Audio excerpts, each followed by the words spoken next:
So you've probably been doing a lot of press in light of your new role, but unlike most media outlets, GleeShan.com is a site purely run by Gleeks for Gleeks. So is there anything you'd like to say to your fans? I hope that they enjoy Blaine and give him a shot, because I think a lot of people are really attached to the people who are on Glee right now, and some people kind of get upset about why are they introducing new people. I just want to focus on the people that I already know and love. But I asked them to give Blaine a shot and a fair hand, and I hope they can enjoy, you know, what he stands for and what he does for the other characters. And I think he's a really strong, cool guy, and I think it's going to be a great energy for the show, and I hope people can enjoy that. So yeah, that's it's more of a request than it is a statement. So yeah, that's my humble request. I hope people can accept me into the Glee family. I'm sure we'll welcome you with open arms. So I'm going to go ahead and go to some fan questions from Twitter. Sure. This one is from Yanti.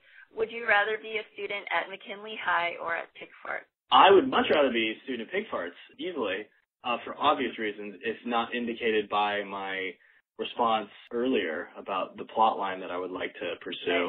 Yeah. I'm sorry, I'm never sure if people from Glee, or when I get questions about Glee, they don't really know about Star Kid or my other projects. I'm not sure if you do or if you even understand the Pigfarts question. Oh, yeah, I'm definitely a huge Harry Potter fan. Oh, okay, cool. Well, that makes things easy. A lot of interviewers don't know about and I'm very careful. I never want to assume that people know what I'm talking about when I talk about Star Kid or any of my projects. This next one is from Jamie. Have any of your Glee castmates seen a Harry Potter musical, and have you talked to them about it? Yes, actually. Somebody else just asked me this for the first time, and it took me by surprise. The first thing that Chris Colfer said to me was, he was like, hey, well, nice to meet you, man, and, you know, I'm a big fan of a Harry Potter musical, and I was like, no way. You're just saying that, because what I thought was he was just being, you know, very sweet and cordial. Like, he probably found out that, you know, I got the part, and so he probably Googled me, and so the first thing that came up was Harry Potter musical. And I would never assume in a million years that anybody who I ever meet will have actually watched the whole thing or is, like, familiar with the shows. Like, if you're just kind of looking up somebody frivolously online for, like, 2 seconds, you're not going to watch the whole, you know, it's tough. So I just assumed that he was being sweet by just mentioning that and acknowledging it. And so I thought that was a nice enough gesture.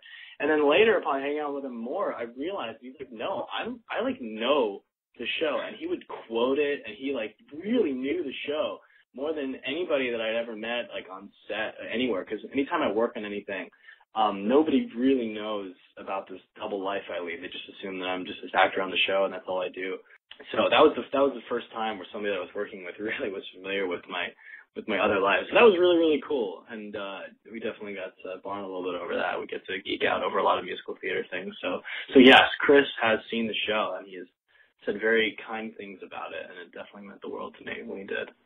A lot of fans were wondering what it's like to work with Chris Colfer. Jane Lynch once described him as, I think, an 80-year-old woman in a teenage boy's body. Would you agree with that, or how would you describe him yourself? I mean, I've spent the most of my time with Chris, but I've only been there for a short amount of time.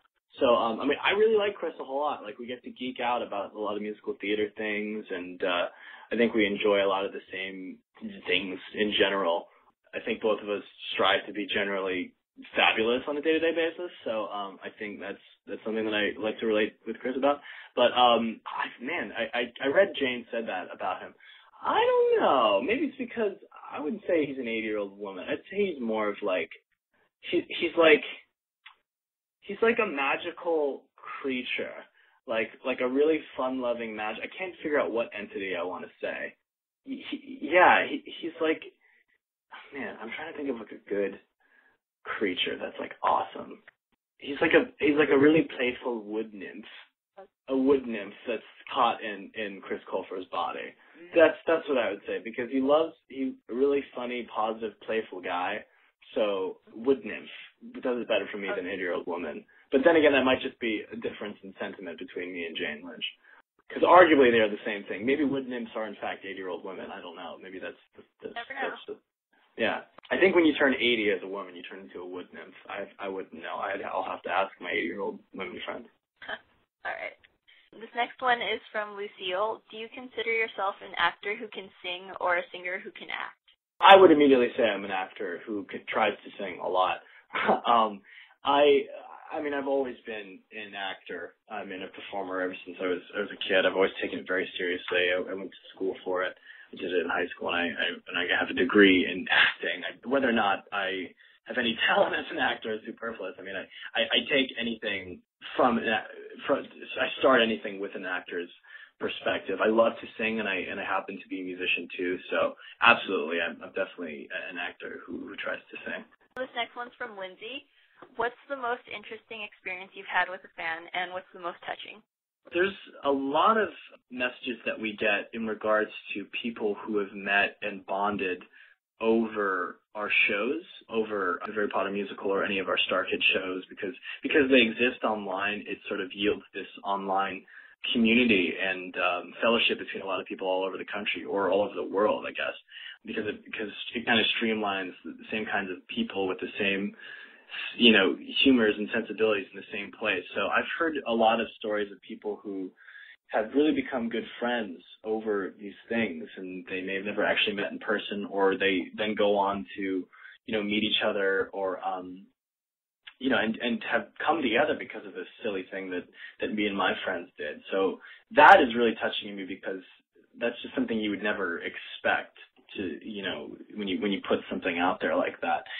There are very, very moving incidents where, a person will be going through some kind of personal or family tragedy, and they'll kind of tell us about it.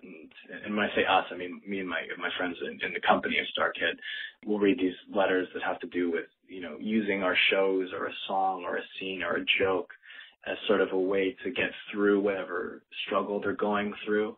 And that's really, really, really, really touching and incredibly unexpected, but all the more moving for us. And it's really beautiful to know that the shenanigans you pull with your friends can reach a lot wider than what you initially planned on. So, yeah, those are definitely some good examples of me being touched by fans.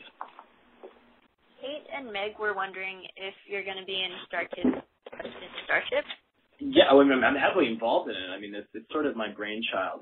Glee will be keeping me pretty busy, so I don't think I'll be in it as an actor, but I'm certainly involved in the creative development of it, because Starship is kind of my baby that I've been fostering for the past couple of years, and I brought it to the table for Star Kid to work on, and now I've kind of given it over to the boys to develop more and more. So I'm in the process of finishing and writing the music for that show, and so that'll be my involvement in the show, because I think as much as I would love to be in it, Glee certainly takes a huge precedent in my schedule. And but yeah, I mean, if you want to picture me as myself will be embodied in the music. So yes, I will be in the next show. I just won't be there in person. Okay, that's good to know. So you said you're pretty busy with Glee. Have you found out how many episodes you're going to be on for? Nope. I wish I knew, though, because then I wouldn't have to be so on edge all the time about if they're going to take me back. I hope they have me back. I enjoy being there, and I enjoy the character, and as an audience with Glee, I'd love to see him come back. This isn't really a question, but based on just what we've heard and seen in interviews, your portrayal as a confident gay high school character really means a lot to so many fans of the show. And I've been getting a lot of feedback about this, so I just wanted to extend a huge thank you to you for playing this role. And we're really excited to see it. Oh, man, don't thank me. It's got nothing to do with me. I mean, it's the writers and creators of Glee. I mean, even when I saw the breakdown for the character when I went on the audition, I was like, oh, cool. Like, that's really awesome that this guy is going to be on the show. I just lucked out. Like, I really lucked out. I always say that great, parts aren't created by actors. They're written. There's no. It's the people who write the show. I've been given the extreme privilege to be the vessel for this guy. But don't thank me. Especially before it's been on TV. Maybe I blow it and I make it really dumb and no one's gonna like Blaine. So I don't want you to have to put your foot in your mouth. I wouldn't worry about that. Let's hope so. I hope that it's good. Yeah. He's written really well, and he's a really cool guy. And there's a lot of things about him that I certainly look up to. So I hope that other people can feel the same way. Okay, cool. So that's it as far as the interview goes. Thanks so much. Of course, my pleasure. Let you put your hands on me in my skin-tight jeans, be your teenage dream tonight.